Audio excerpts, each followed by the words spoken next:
నమస్తే. ప్రస్తుతం మనం జూబ్లీహిల్స్ పరిధిలోనే ఉన్నాం. ఇక్కడ ఉప ఎన్నిక వచ్చిన విషయం తెలిసిందే. సో 3 ప్రధాన పార్టీలు అయినటువంటి బీజేపీ, బీఆర్ఎస్, కాంగ్రెస్ అభ్యర్థులు పోటాపోటీన ప్రచారాలు అయితే నడుస్తూ ఉన్నాయి. మరి బీఆర్ఎస్ పార్టీకి సంబంధించినటువంటి మాగంటి సునీత గాని, సో కాంగ్రెస్ పార్టీకి సంబంధించినటువంటి నవీన్ యాదవ్ గాని, అట్లానే బీజేపీ పార్టీకి సంబంధించినటువంటి లంకాల దీపక్ రెడ్డి గాని సో పెద్ద ఎత్తున ప్రచారాలు నడుస్తూ ఉన్నాయి.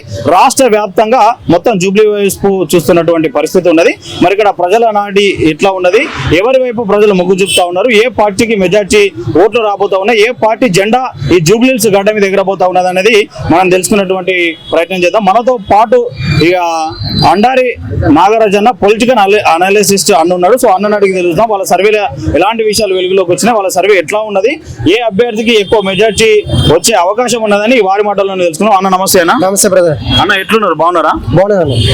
ఇప్పుడు ప్రస్తుతం రాష్ట్ర వ్యాప్తంగా రాష్ట్ర ప్రజలందరూ కూడా జూబ్లీ వైపు చూస్తున్నటువంటి పరిస్థితి అంటే ఉత్కంఠభరితంగా మాట్లాడింది. కాంగ్రెస్ వచ్చి 2 సంవత్సరాలు ఇంచుమించు ఆ పరిధిలో ఉన్నది. మరి గత ప్రభుత్వం బీఆర్ఎస్ 10 సంవత్సరాలు పాలించింది.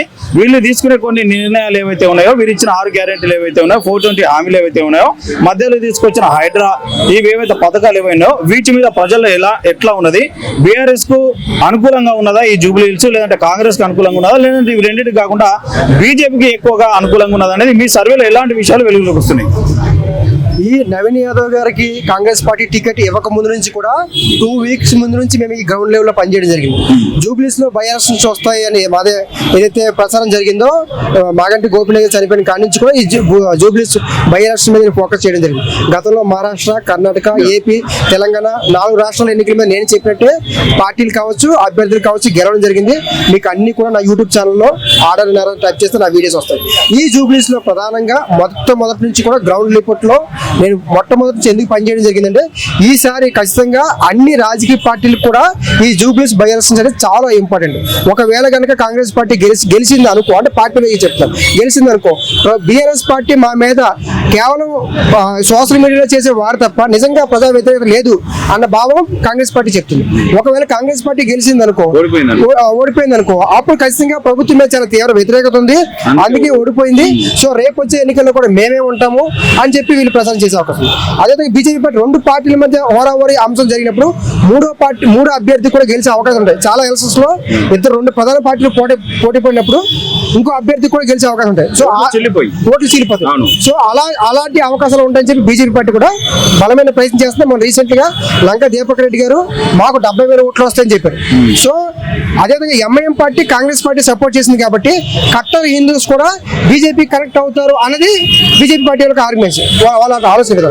సో ఈ అన్ని సరే అన్ని గమనించినట్లయితే మాత్రం ప్రస్తుతం ఈ రోజుకి 23వ తారీఖు ఈ రోజు వరకు కూడా కాంగ్రెస్ పార్టీకి నవీన్ యాదవ్ గారికి ఇండివిజువల్ ఇమేజ్ అని ఉంది.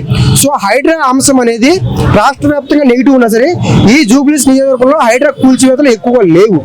సో ప్రభుత్వ వ్యతిరేకత 6 గ్యారెంటీలు అమలు అవ్వట్లేదనే వ్యతిరేకత ఉన్న విషయం వాస్తవం. అయితే అది ఈ కాంగ్రెస్ ప్రభుత్వాన్ని ఈ బై ఎలక్షన్ లో కూల్చే అంత స్థాయిలో లేదు.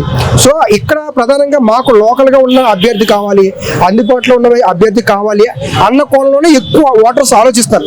పార్టీ వేజ్ గా కంటే ఇండివిజువల్ గా కూడా ఎక్కువ ఆలోచిస్తారు. మాకు అందుబాటులో ఉన్న వ్యక్తి కావాలి, గెలిచినా ఓడిపోయినా మాకు అందుబాటులో ఉండాలి, మాకు ఏ కస్టమర్స్ సరే అందుబాటులో ఉండాలని ఫీలింగ్ ఎక్కువ మంది ఉన్నారు. అంటే మాగంటి సునీత గారు నాన్ లోకల్ కాకపోయినా 3 సార్లు వాళ్ళ భర్త ఎమ్మెల్యే, అంటే 3వ టర్మ్ ఇది. ఇప్పుడు అనివార్య కారణాలకి వారు హెల్త్ ఇష్యూస్ వల్ల చనిపోయారు. బీఆర్ఎస్ కు ఉన్నటువంటి బలమైంది, కాంగ్రెస్ కు ఉన్నటువంటి బలమైంది, ఈ రెండింటి కాకుండా బీజేపీకి ఉన్నటువంటి బలమైంది, వీళ్ళ బలహీనత లేని మీ సర్వేలో తెలిసిన విషయాలు ఏంటి? అసలు కాంగ్రెస్ పార్టీకి ఉన్న బలహీనత ఏంటంటే హైడ్రా 6 గ్యారెంటీలు ఎక్కువ అమలు అవ్వలేదనేది ఈ యొక్క బలహీనత కాంగ్రెస్ పార్టీకి. బీఆర్ఎస్ పార్టీకి బలహీనత ఏంటంటే కేవలం సానుభూతిని నమ్ముకోవడం వల్ల ఆ సానుభూతి వర్కౌట్ అవ్వదు ఈ జూబ్లీస్ బై ఎలక్షన్స్ లో అనే విషయం నేను డే 1 నుంచి చెప్తాను.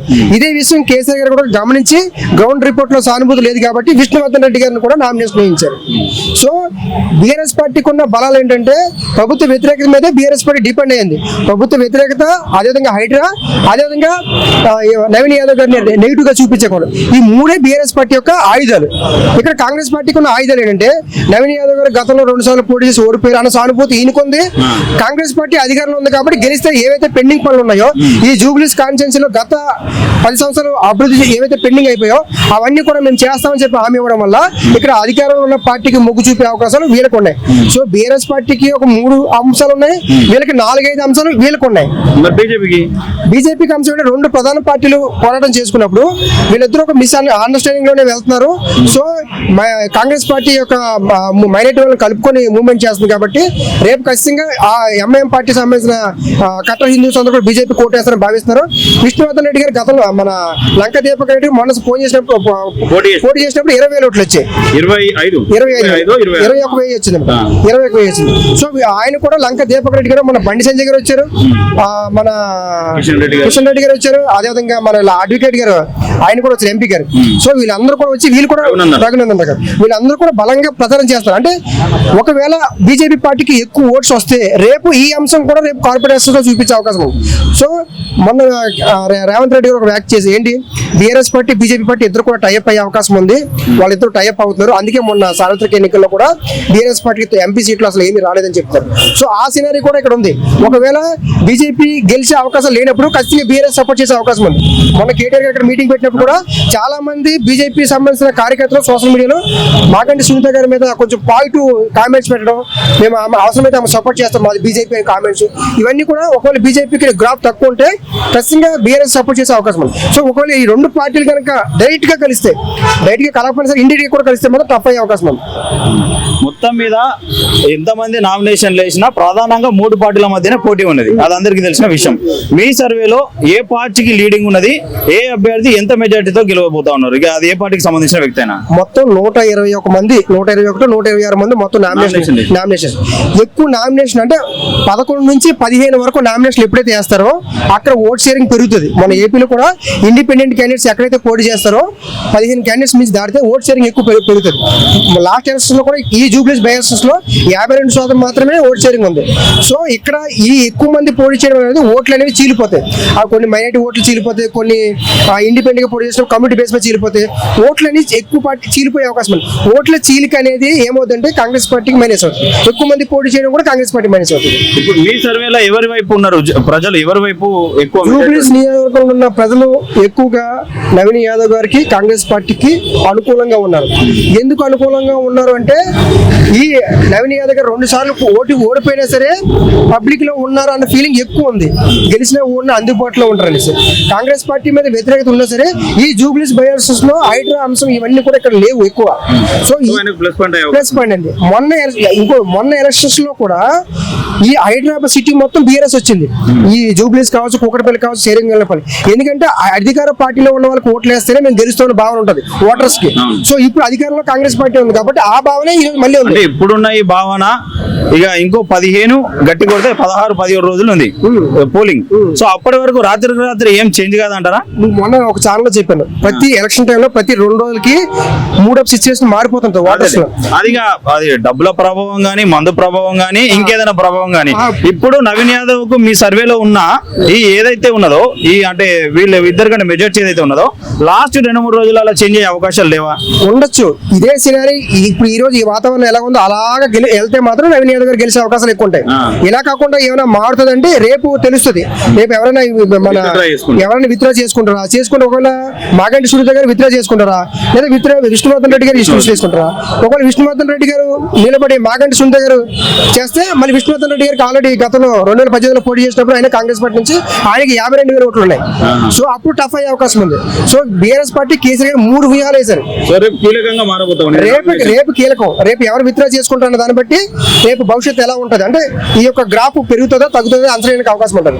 సో ఇది మొత్తానికి వాళ్ళు నాగరాజన్న చేసిన సర్వేలో ప్రస్తుతానికైతే కాంగ్రెస్ పార్టీ అభ్యర్థి అయినటువంటి నవీన్ యాదవ్ అయితే మెజార్టీగా కొన్ని అంశాలు బలంగా ఉన్నాయి. ఇదే కొనసాగితే పోలింగ్ తేదీ వరకు అంటే నవంబర్ 11వ తేదీ వరకు ఇట్లనే కొనసాగితే ఆయన బయటపడే అవకాశాలు ఉన్నాయి. లేదంటే ఇక మాగంటి సునీత లేకపోతే మాగంటి సునీతనా లేదంటే విష్ణువర్ధన్ రెడ్డి వీళ్ళ ఏదైతే నామినేషన్లు అంటే రిటర్న్ తీసుకునేది ఉంటుందో సో దాని తర్వాత కూడా ప్రభావం పడుతుంది అని చెప్పేసి వాళ్ళ సర్వేలో వెల్లడైన విషయాలు. సో చూద్దాం మరి ఎవరికి నవీన్ చెప్పినట్టు అన్న నాగరాజన్న చెప్పినట్టు నవీన్ యాదవ్ గెలుస్తారా, మాగంటి సునీత తర్వాత బీజేపీ అభ్యర్థి దీపక్ రెడ్డి గెలుస్తారనేది మనకు 14వ రోజు నాడు తెలిసిపోయే అవకాశం కనబడతా ఉంది.